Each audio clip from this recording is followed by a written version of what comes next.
Dans la vidéo introductive de cette conférence, nous avons précisé que le bulletin scolaire n'est pas simplement une liste de notes, mais un outil puissant qui va vous permettre, chers parents, de prendre conscience des forces et des défis que rencontre votre enfant à l'école. Chaque note, chaque appréciation renferme des informations clés pour la réussite et l'épanouissement de votre enfant. Dans cette première partie intitulée « Comprendre le bulletin scolaire », nous allons concrètement procéder à l'analyse du bulletin en identifiant avec précision les informations importantes contenues dans ce document et en décryptant le contenu, les éléments cachés dans les observations des enseignants afin que vous puissiez, chers parents, accompagner avec beaucoup plus d'aisance votre enfant sur le chemin de la réussite scolaire. Entrons dans le vif du sujet avec la compréhension du bulletin scolaire. Partons d'une image simple pour bien comprendre la nature première d'un bulletin scolaire. Regardez bien cette image. Elle est composée de deux parties distinctes.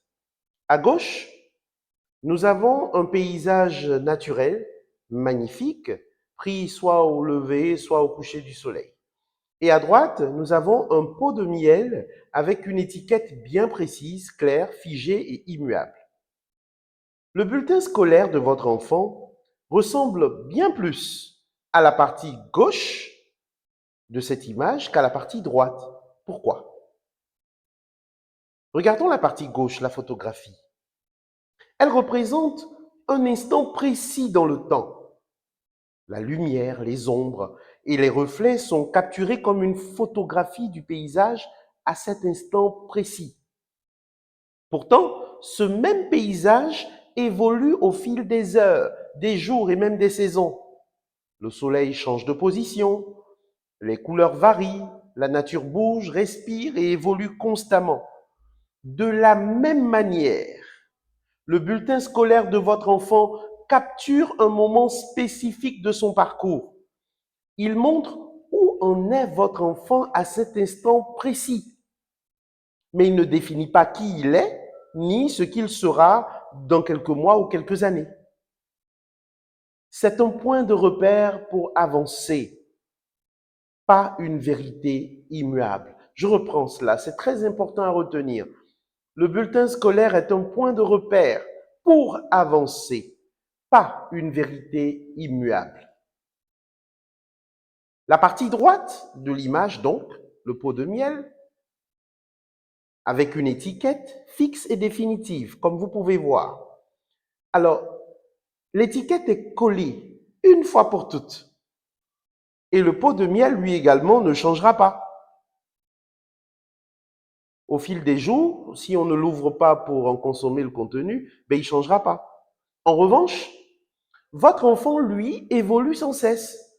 Ses capacités, ses compétences, ses progrès et même ses défis sont en mouvement.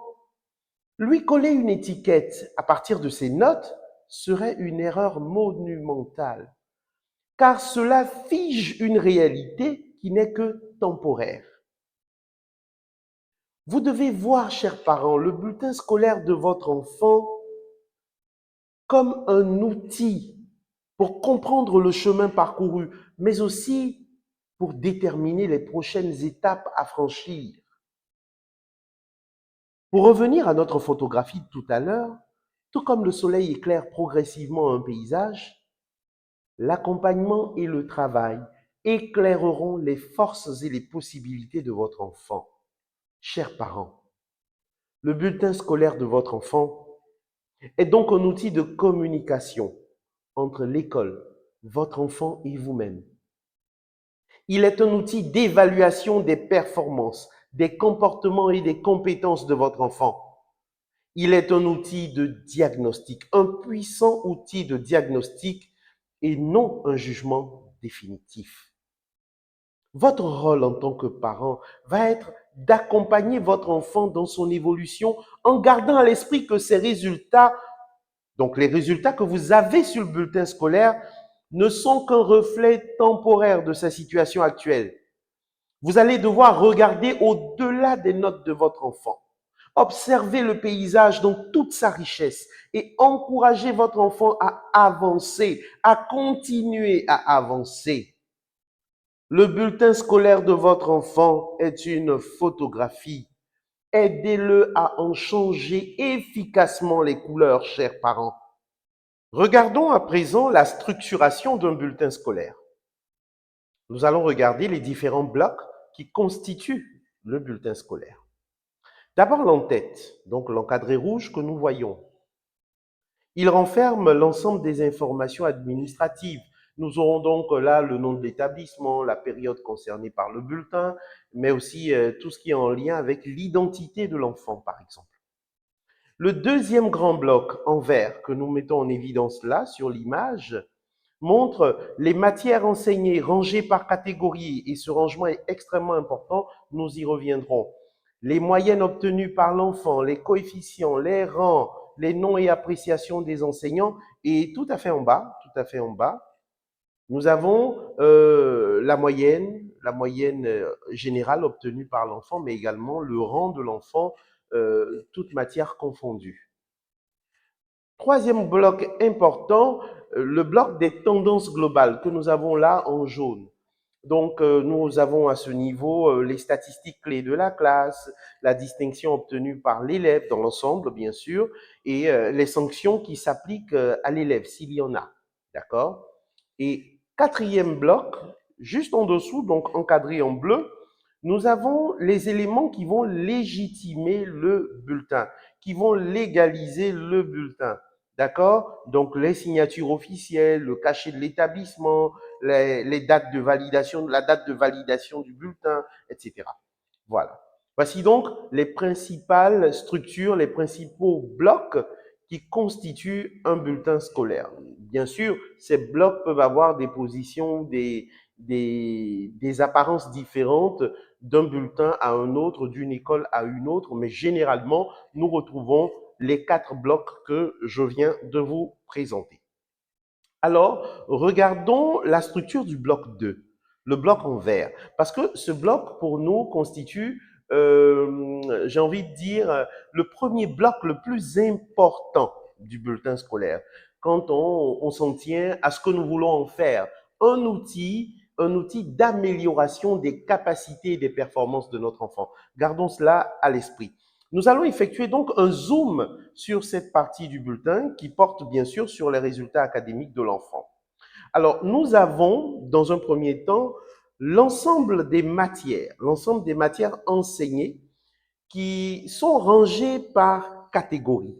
Alors, pourquoi les matières sont-elles rangées par catégorie? Quelle est l'importance de cette classification? Existe-t-il des liens entre ces différentes catégories? Voici des questions qu'on peut se poser tout de suite. Alors, dans un premier temps, il faut savoir que le classement des matières par catégorie dans un bulletin scolaire répond à des objectifs pédagogiques précis qui visent à offrir une lecture claire, organisée et cohérente des résultats scolaires de l'enfant. Deuxième élément constitutif de cet important bloc, les moyennes obtenues par l'élève. Donc ces moyennes, il faut le garder également à l'esprit, n'étant que la synthèse d'un ensemble de notes, elles-mêmes obtenues dans des contextes particuliers qu'il convient d'explorer. On le verra par la suite. Troisième partie importante de ce bloc, troisième partie constitutive de ce bloc, les coefficients et les moyennes coefficientées. D'accord? Et là, les éléments qu'on y retrouve permettent une meilleure analyse de la moyenne générale en relativisant les performances à partir du poids des matières dans la formation de l'enfant. Toutes les matières n'ayant pas le même poids. On reviendra également sur cette question. Élément suivant dans ce bloc encadré en vert, les rangs. Alors, il s'agit là d'une donnée qui doit être utilisée avec prudence, en veillant à toujours l'accompagner d'autres indicateurs pour fournir une évaluation plus juste et plus constructive des performances de l'enfant. Sous-bloc suivant, les appréciations des enseignants. Alors, ces appréciations représente une importante source d'information. Malheureusement, dans de nombreux bulletins, ils ne sont pas suffisamment exploités aussi bien de la part des enseignants que de la part des parents et des enfants eux-mêmes. D'accord? Donc, c'est une importante source d'information qui revêt une importance capitale dans l'exploitation optimale du bulletin scolaire et nous y reviendrons, rassurez-vous. Et enfin, les éléments de synthèse que nous avons tout à fait en bas, d'accord, qui visent à résumer toute la section encadrée en vert, qui résume toute cette section des résultats et aussi, et qui met également en évidence les signes d'engagement et de motivation de l'enfant, notamment à travers les heures d'absence, la petite section absence, justifiée, non justifiée ou autre, qui reste quand même un indicateur important. On reviendra sur ces éléments un peu plus tard. Regardons les éléments constitutifs de cette section encadrée en vert, les uns après les autres. Prenons le premier élément, donc la répartition des disciplines par catégorie. Il faut savoir que ce regroupement de matières de disciplines par catégorie permet d'adopter une vision plus globale, une vision positive et constructive du parcours scolaire de l'élève, en mettant en évidence la richesse et la diversité des compétences de l'enfant. Alors, le fait de procéder de cette façon, de regrouper les disciplines par catégorie, offre plusieurs avantages. Il permet donc de faciliter la lisibilité et l'interprétation du bulletin. Cette façon de procéder permet de faciliter la lisibilité et l'interprétation du bulletin. Vous savez, le fait de regrouper les matières permet de mieux visualiser les performances de l'élève selon des blocs thématiques cohérents. Par exemple, les matières littéraires étant regroupées dans le bilan lettres, les matières scientifiques étant regroupées dans le bilan sciences, les autres matières étant regroupées dans le bilan autres, on a la possibilité d'avoir une vue de la performance ou des performances de l'enfant bloc par bloc. Et ce regroupement va nous permettre d'identifier plus facilement les forces de l'enfant. Par exemple, l'élève est performant en sciences, ou les difficultés même de l'enfant. Par exemple, il y a un déséquilibre entre le bilan lettres et le bilan sciences, par exemple. Deuxièmement, cette répartition permet de valoriser les différentes compétences et intelligences de l'enfant. Le classement en bilan met en avant la diversité des compétences développées par l'élève. Par exemple, le bilan lettres. Prenons le bilan lettres. Le bilan lettres valorise les compétences liées à l'expression écrite et orale, à la compréhension, à l'analyse critique et à la culture générale. Par exemple, à travers ce bilan, on peut voir des compétences comme la maîtrise de la langue, la créativité, la capacité d'argumentation. Donc, c'est vraiment important, ce bloc lettres. Le bilan sciences, lui, il met en lumière les compétences analytiques, logiques et pratiques de l'enfant. Par exemple, on peut, à travers le bilan sciences, voir des compétences comme le raisonnement mathématique, la démarche expérimentale, la résolution des problèmes. Et nous avons le bilan autre. Le bilan autre qui, quant à lui, montre l'importance des disciplines contribuant au développement physique, artistique et social de l'élève. Et on retrouve là des compétences comme la créativité, l'esprit d'équipe, notamment en EPS par exemple. Et ce classement, bilan lettres, bilan sciences et bilan autres, démontre que la réussite scolaire de votre enfant repose sur des compétences multiples et pas uniquement sur des matières dites traditionnelles ou spécifiques. D'accord? Troisièmement, cette répartition des disciplines par catégorie favorise une évaluation équilibrée. Le classement par bilan permet de montrer que chaque domaine a son importance dans la formation de l'élève. Il évite de réduire la performance scolaire de l'enfant à un seul type de compétences. Et ce classement par bilan favorise une évaluation holistique, c'est-à-dire globale, en tenant compte des aptitudes variées de l'enfant. Un autre avantage, la répartition des disciplines par catégorie prépare l'orientation scolaire et professionnelle de l'enfant. Vous voyez, le regroupement des matières par catégorie permet à l'élève et à ses parents d'identifier les domaines dans lesquels l'élève montre un intérêt ou montre des aptitudes particulières. Cela peut faciliter également des choix futurs d'orientation. Par exemple, un bon bilan en sciences peut mettre en évidence une orientation vers des filières scientifiques, techniques ou technologiques. Un bon bilan lettres peut suggérer une orientation vers des filières littéraires, artistiques ou liées à la communication. Prenons un exemple. Si un élève excelle en bilan lettres, mais a des difficultés en bilan sciences, cela peut l'aider ou peut l'orienter, on va dire, vers un parcours littéraire tout en l'encourageant à renforcer ses compétences scientifiques. Vous voyez, on ne va pas dire, puisqu'il est bon en lettres, on va complètement banaliser ou mettre à l'écart les questions scientifiques et il va s'orienter vers les questions littéraires. Vous le savez, pour un grand nombre d'entre vous, les littéraires les plus brillants sont aussi des scientifiques brillants.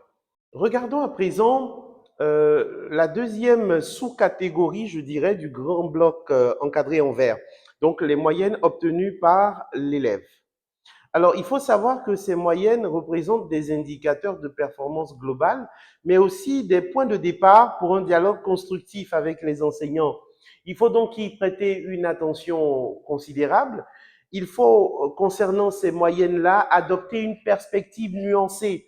D'accord? Ce que je veux dire par là, par perspective nuancée, c'est plutôt valoriser les progrès de l'enfant plutôt que le résultat brut, hein, valoriser les progrès, les efforts de l'enfant plutôt que le résultat brut, d'éviter les comparaisons inutiles et aussi dans la communication, dans le dialogue avec l'enfant, de privilégier des questions ouvertes. C'est bien ce que j'entends par adopter une perspective nuancée.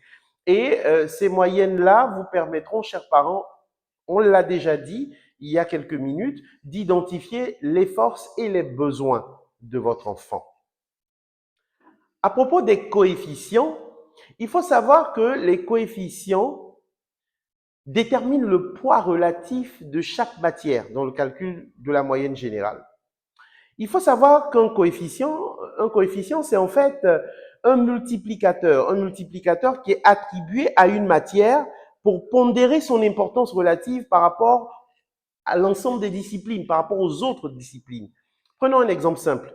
15 sur 20 dans une matière coefficientée à 3 aura plus de poids que 15 sur 20 dans une matière qui a un coefficient égal à 1. D'accord? Donc, plus le coefficient est important, plus la matière pèse un peu plus lourd que l'autre. D'accord? Et ça, c'est un détail extrêmement important. Mais ceci nous emmène à nous poser une question. Pourquoi des coefficients? Pourquoi certaines matières pèseraient plus lourd que d'autres? Alors, les coefficients sont attribués pour valoriser certaines matières en fonction de leur importance. Ah, certains parents diront, mais ou certains enseignants diront, mais une matière n'est pas plus importante qu'une autre.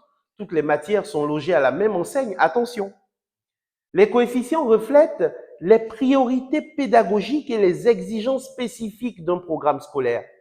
Par exemple, dans un parcours littéraire, les langues, comme le français par exemple, auront des coefficients beaucoup plus importants que les disciplines scientifiques parce que nous sommes dans un parcours spécifique, littéraire. Les coefficients sont attribués également pour équilibrer les différentes disciplines. Il y a des matières, j'ai envie de dire, entre les différentes matières, il y a une sorte de répartition inégale du volume horaire. Et le coefficient vient pour combler cela, pour créer une sorte d'équité, on dira.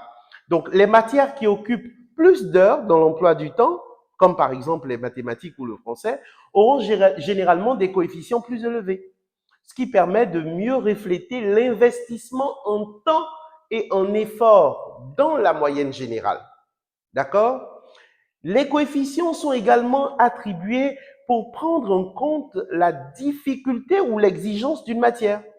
Certaines matières sont considérées comme plus exigeantes en termes de contenu ou même de méthodologie. Les coefficients vont ajuster leur poids, les poids donc de ces disciplines-là, pour tenir compte des difficultés qui sont relatives, des difficultés qui concernent chacune des disciplines. Prenons un exemple simple. Les maths, qui nécessitent des compétences analytiques et rigoureuses, ont souvent un coefficient beaucoup plus élevé, je dirais, que l'art plastique, ou que la musique, ou encore que l'épreuve physique et sportive. D'accord? Cependant, il faut prendre des précautions dans l'interprétation des coefficients. Il est important que les coefficients ne dévalorisent pas certaines matières considérées à tort, bien sûr, comme mineures, car elles participent aussi au développement global de l'élève.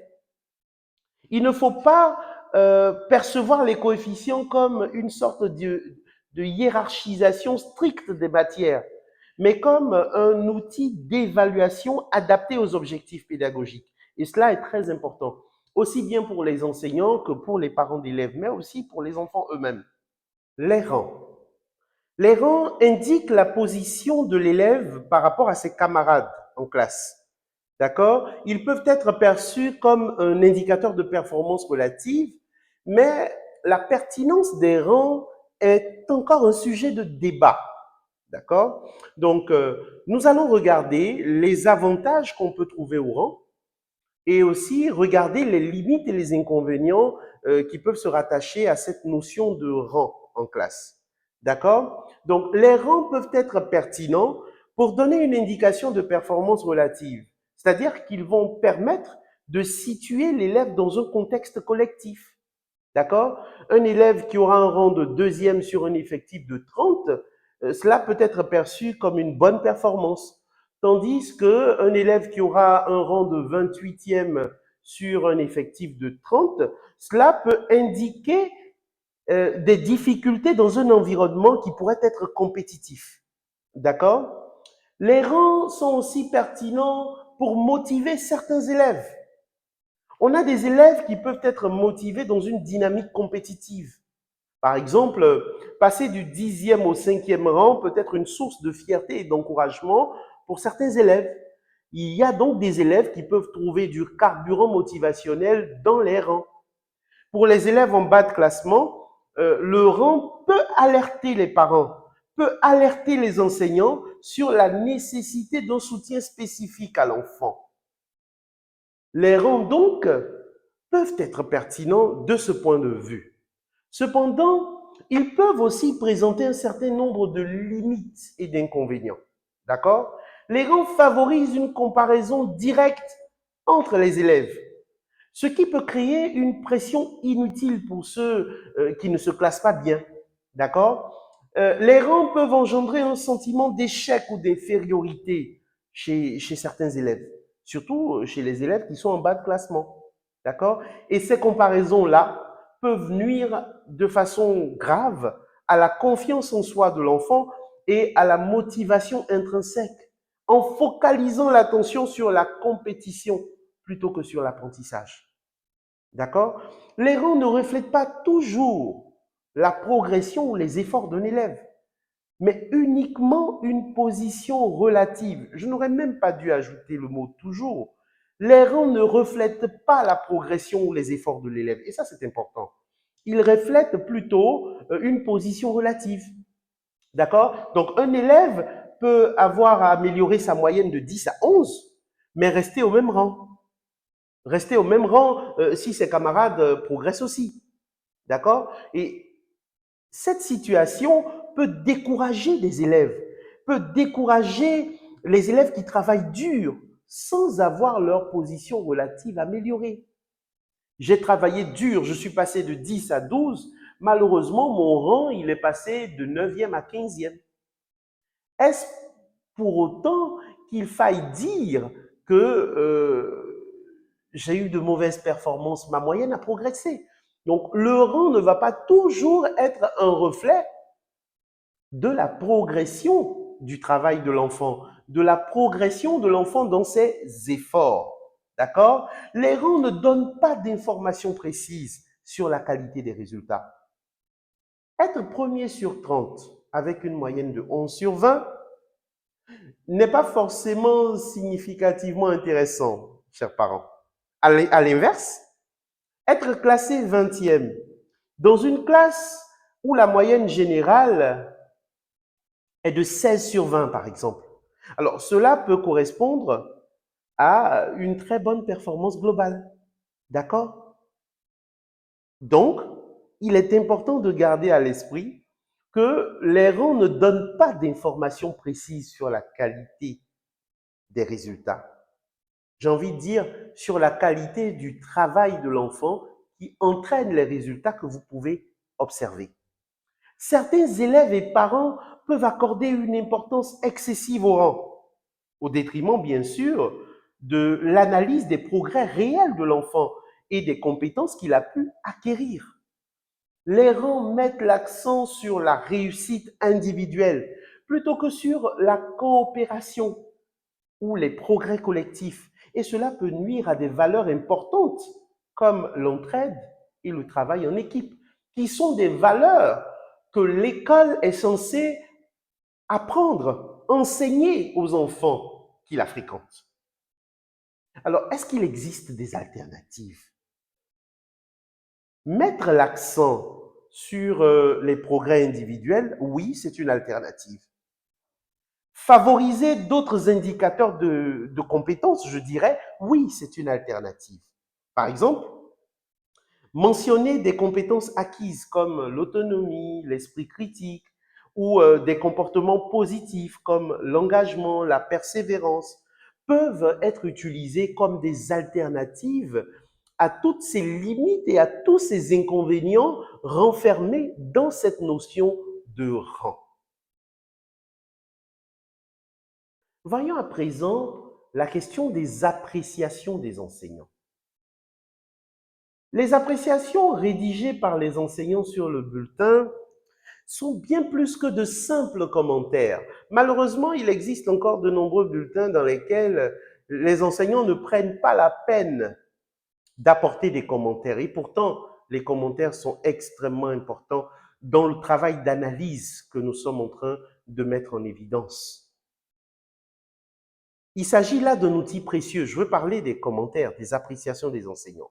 Il s'agit d'un outil précieux pour comprendre la progression de l'élève. Les appréciations des enseignants sont des informations qualitatives qui complètent les notes. Elles viennent en complément des notes, en fournissant un contexte aux résultats chiffrés. Prenons un exemple. Une note qui est accompagnée d'une appréciation comme bonne progression, mais manque de régularité dans les devoirs. Cela montre aux parents que l'élève peut améliorer ses résultats avec plus de constance dans le travail.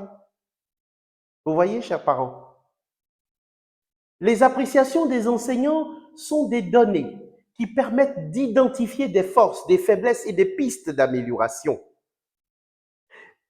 Les appréciations précisent des compétences spécifiques comme la participation, la méthodologie ou la compréhension des notes. Elles donnent des informations sur l'attitude de l'élève face à l'apprentissage, qui ne sont pas toujours reflétées par les notes. Prenons des exemples. Prenons des exemples d'attitude qu'on peut retrouver à travers certaines appréciations mentionnées par des enseignants. Prenons l'engagement.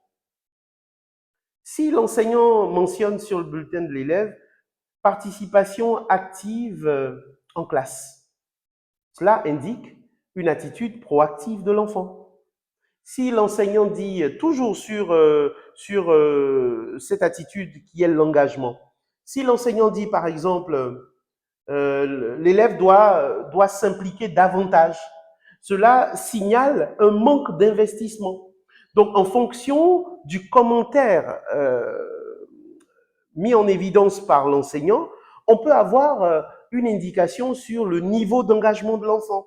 Prenons une autre attitude, l'organisation et la régularité, par exemple. L'enseignant pourrait noter travail sérieux et régulier, ce qui valorise le fait que l'élève soit discipliné.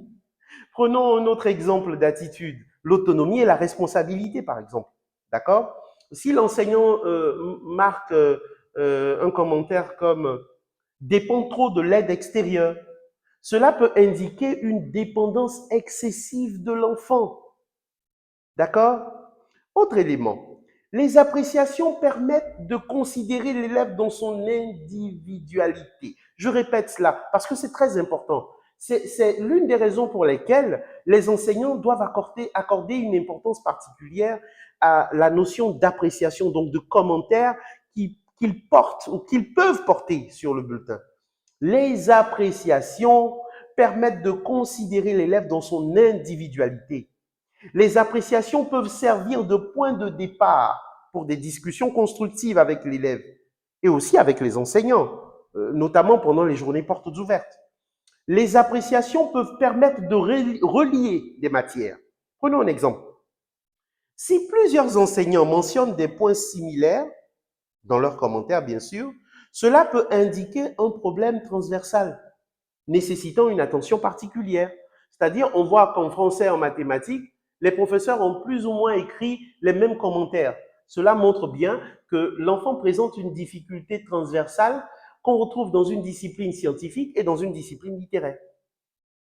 D'accord? Les appréciations, les commentaires peuvent permettre de comprendre l'élève au-delà de ses résultats chiffrés, au-delà de ses notes, au-delà de ses moyennes. Chers parents, mais aussi chers enseignants, cet aspect est extrêmement important. L'aspect des appréciations.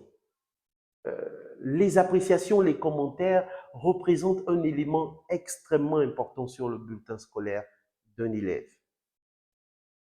Il ne faut surtout pas les négliger. Il faut les appréhender avec bienveillance. Voyons enfin les éléments de synthèse et les absences. D'accord? Comme vous l'avez sur l'image, on retrouve ces éléments en bas du bloc que nous avons encadré en vert lorsque nous avons commencé à aborder cette section. Et nous avons ici, donc là, dans la partie encadrée, là, tout à fait en bas ici, d'accord, une synthèse des éléments présentés précédemment.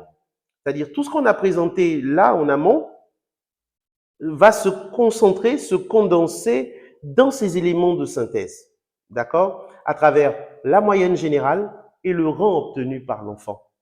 Cependant, les heures d'absence vont fournir des informations sur l'engagement de l'élève, la motivation de l'élève et d'éventuelles difficultés autres qu'académiques. Par exemple, un enfant qui a de nombreuses heures d'absence non justifiées, cela devra être regardé de près. Il faut se questionner pour savoir, mais attends, qu'est-ce qui peut bien être à l'origine du fait que l'enfant ait autant d'heures d'absence non justifiées?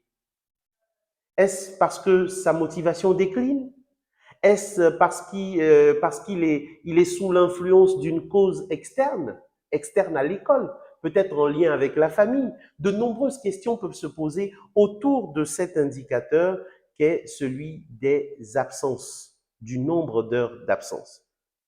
Chers parents, pour résumer tout ceci, vous devez savoir que ce grand bloc dans lequel on retrouve les disciplines rangées par bloc, les moyennes obtenues par l'enfant, les rangs de l'enfant, les coefficients, les commentaires des enseignants. Ce bloc est extrêmement important.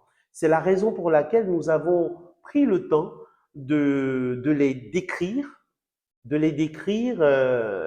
point par point, afin que vous puissiez comprendre les tenants et les aboutissants de chacun de ces éléments.